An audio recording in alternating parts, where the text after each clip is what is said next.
I'm Shehzeen. I am from here. I grew up here, and I'm an entrepreneur in the coffee and tech space. I started my entrepreneurial journey, I think, about 5 to 7 years ago, and honestly, I haven't gone back since. I studied finance and actuarial math, so I was going towards a very traditional route, which today, if you ask me, I'm really happy that I didn't, and not because of my own choice. I feel I always wanted to, land that job in finance and go steady and slow.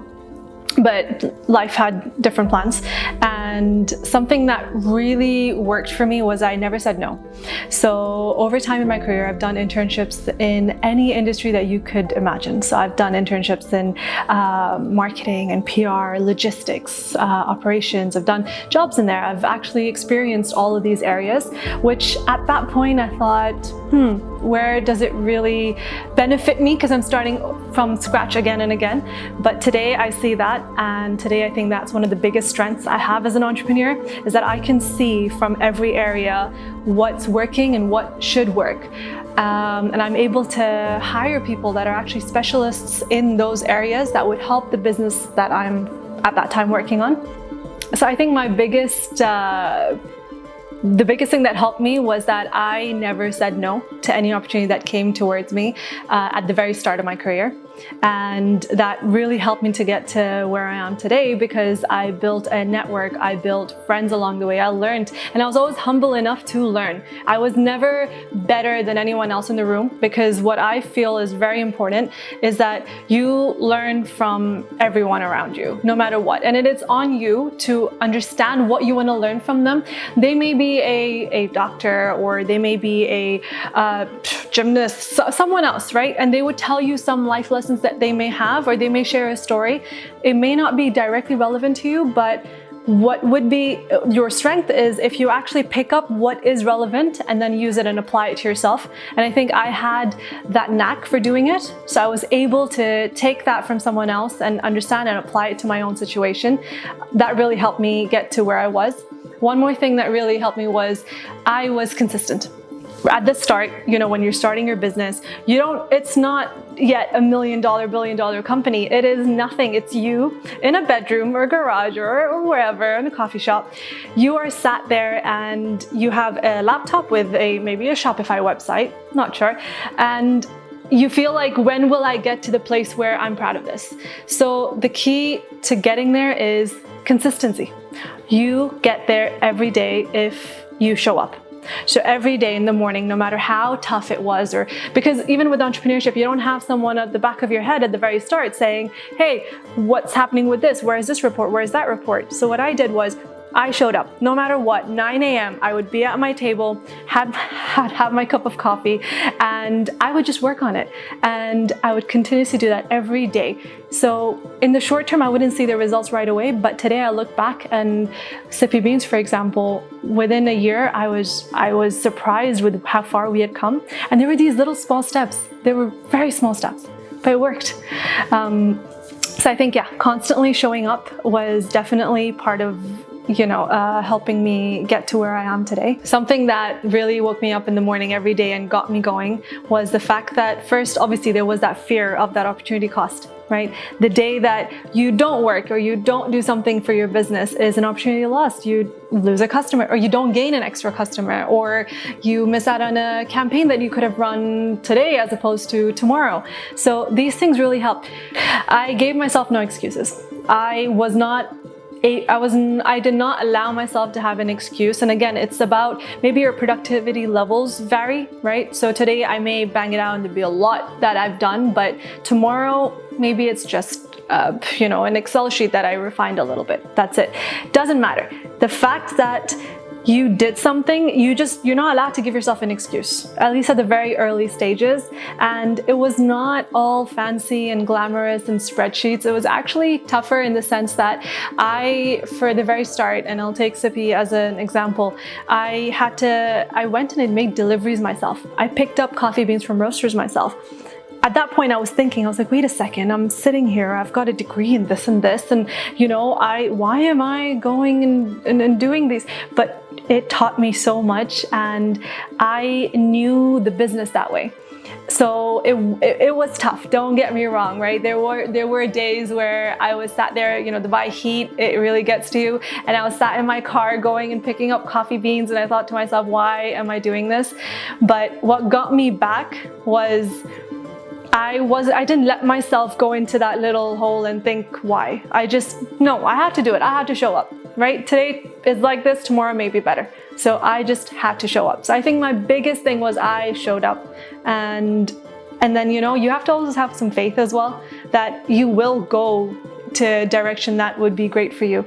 You can't it's not all you. There are external things that come into play. For instance, people, your support system is very valuable as well. And I have to give credit to them. I have a very, very supportive husband that was always there rooting me on.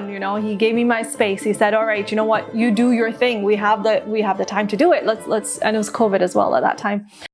So the reason that I co-founded Sippy Beans was the fact that I really had something inside me that was saying, we need to start working towards sustainability. We need to start working towards really taking care of the economy as a whole, as opposed to just, as a commodity. So that really drove me, and that's why our mission was to give specialty coffee a voice, and over your big behemoths, your commercial giants. So what we did was, it's a very interesting statistic. There's, in the coffee area specifically, you have at the farming level about 60 to 70% of all the workers being female. And as you go up the value chain, at the very end, that statistic changes to 70 to 80% of men in that area. So I didn't understand why that was the case.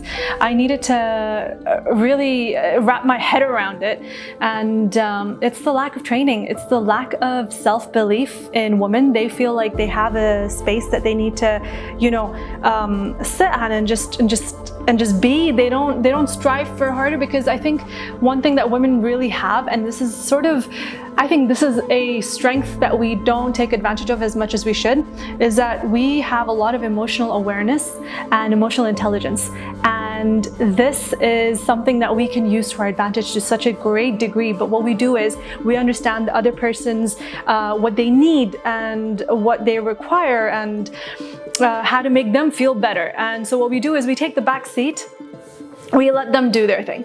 So I feel like we need to stop doing that. Instead, use it to our advantage and say, okay, great. So for instance, something that I did, especially with my team, was we were very early startup. So I hired a lot of, fresh grads and people with minimal experience in this area. So what I did was, they came in with aspirations. Great. I want to be someone in marketing, or I want to be someone in design. What I did was I kind of understood from my own perspective what their strengths were, and I gave them the creative freedom and the exposure to kind of use that and grow and actually get to their full potential. And I think this is very important. We need to understand how to unlock people's full potential, whether that's at home, whether that's with your family, whether that's at work with your team. It doesn't have to be on a leadership role only. It can be with your colleagues, it can be with your peers.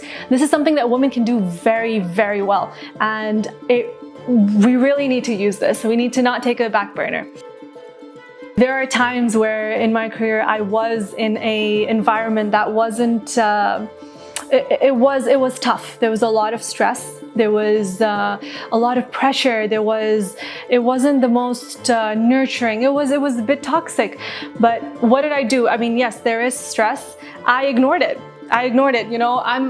People are going to think because I'm a woman, I'm weak and I left and da-da-da. You can't let that happen, right? I thought I ignored the stress. I let the stress go around. It's fine. It's just stress. Back, shoulder pain. That's okay. It's just stress, whatever. But then you know what happened? My body started reacting to it as opposed to just my mind. My gut specifically reacted to it. I started getting, I started developing problems. I went to a doctor and I realized that I've become intolerant to gluten, lactose, onion, garlic. Basically, I couldn't have pizza. And that for me is, so I kept ignoring it, but my gut didn't. And because I wasn't listening to my gut. And again, in addition to your emotional intelligence, you also have this thing called your gut feeling, your sixth sense, your instinct. This is not something that's made up. This is actually something that is a scientific thing that your brain processes some information a lot faster than your conscious mind understands it. So once you walk into a room, you think, oh, okay, I'm not getting a good vibe over here. I'm getting a great vibe over here. This isn't just a vibe. This is something that your brain has actually subconsciously understood, and it's giving you that signals. And if you keep ignoring it, you won't be allowed to have pizza. But if you keep ignoring it, it's gonna affect you. So again, we women have that. We have that ability to assess and understand our environment and understand people at a very high degree. So I think we need to really use that. When it comes to yourself, you're like, no, I'll think of myself later. Let everyone get to sleep and let everyone have their thing. I don't want anyone to react differently. I'll take care of myself later. I'll take care of myself when it's the weekend. It doesn't work that way. Sadly, as much as that is very selfless, it is not, because in the long run, you will not be beneficial to absolutely anyone. You'll be burnt out. You will be down. You won't be able to produce anything, and you're gonna cause this aura of negativity and down, and no one wants that. You need positivity. Energy is actually really important. I'd like to touch upon that a bit. Recently, I read this thing about, so there's this experiment done with 2 rooms, and they had plants in both rooms, exactly the same variables, all constant. The only difference was, in one room, the person would go and they would, talk about, they would be positive and say nice things and bring this great energy. And in the other room, what they would do is, they'd just be, they'd be shouting, they'd be yelling, they'd just be negative and all these things. A couple of days or months later, I realized, again, the same plant, same sunlight, same everything. The one with the negativity was dying, and the one with the positivity was flourishing. So if this can happen for plants, just have an idea of how it would impact a person.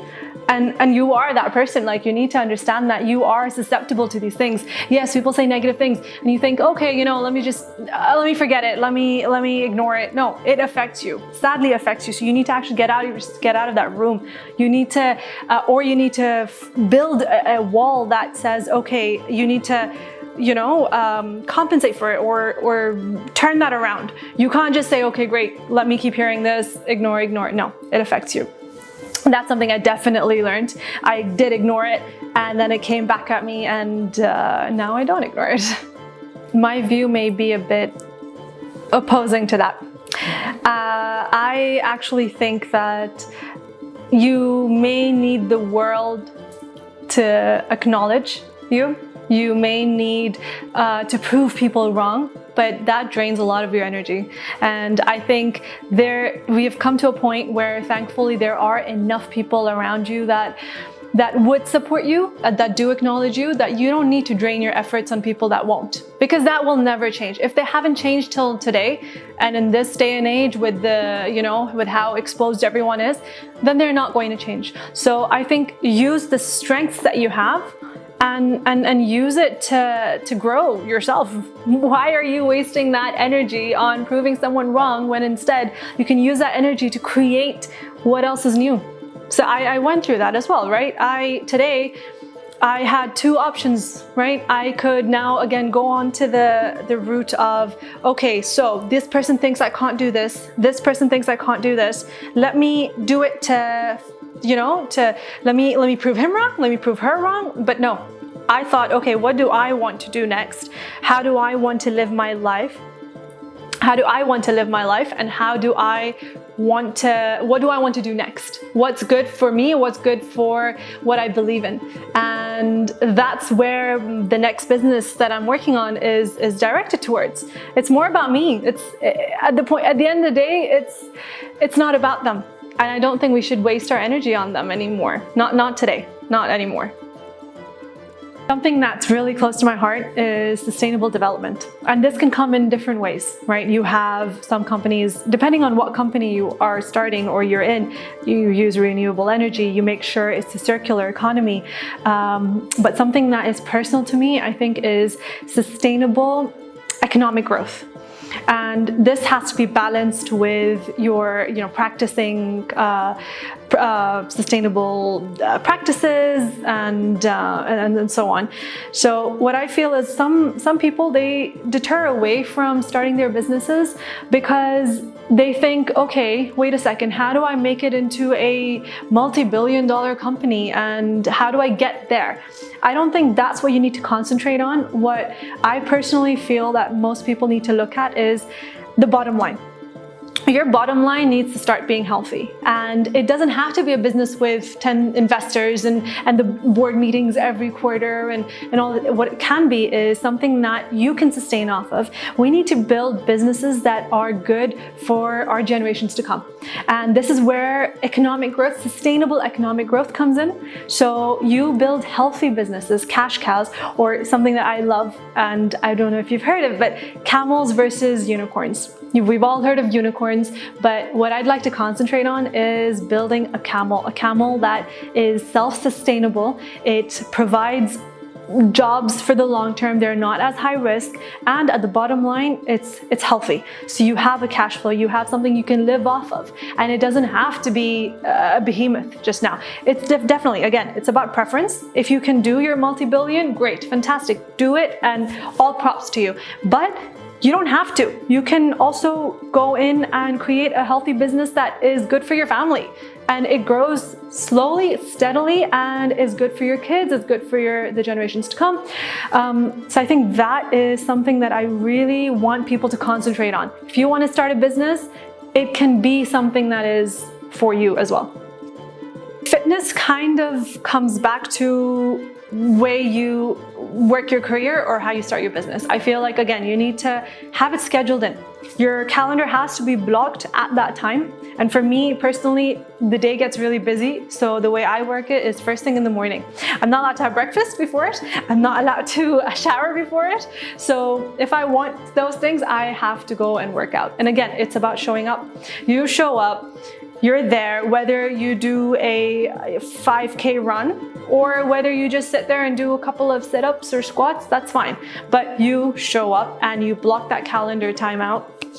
And that's how you see differences as well.